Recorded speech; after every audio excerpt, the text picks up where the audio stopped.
প্রায় সময় বিভিন্ন নাস্তিকদেরকে বলতে শোনা যায় যে এই মহাবিশ্ব শূন্য থেকে এসেছে। তখন আমি তাদেরকে এই কথাটা জিজ্ঞেস করতে মন চায় যে আপনার হাতে যে মোবাইল ফোনটা আছে, আমি যদি বলি যে এই মোবাইল ফোনটা নিজে নিজে অস্তিত্বে এসেছে, তাহলে তখন আপনারা কি বলবেন? তখন তারা অবশ্যই এই কথাটা বলবে যে এই মোবাইল ফোন কত ওয়েল ডিজাইনড, এটার ভিতরে যে ফিচারগুলো আছে এগুলো কত সুন্দরভাবে সেট করা আছে, এটা কখনো নিজে নিজে আসতে পারে না। নিশ্চয়ই এটার পিছনে এমন একজন মানুষ কাজ করেছে যার মাঝে বিবেক আছে, বুদ্ধি আছে, ইন্টেলিজেন্স আছে। আর এটাই যদি হয় একজন নাস্তিকের কথা, তাহলে কি তারা এই পুরো পৃথিবীটাকে দেখে না? তারা কি এই মহাবিশ্বকে দেখে না?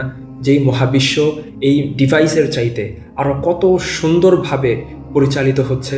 তারা কি তাদের নিজেদের দিকে তাকায় না? তারা কি তাদের নিজেদের মাঝে থাকা মেকানিজমগুলোর দিকে তাকায় না, যেগুলো একটা মোবাইল ফোনের চাইতে আরও কত বেশি কমপ্লিকেটেড?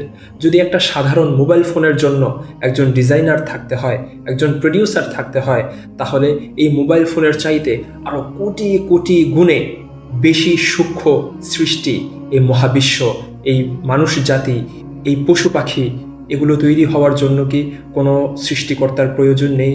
কোনো একজন ক্রিয়েটরের প্রয়োজন নেই?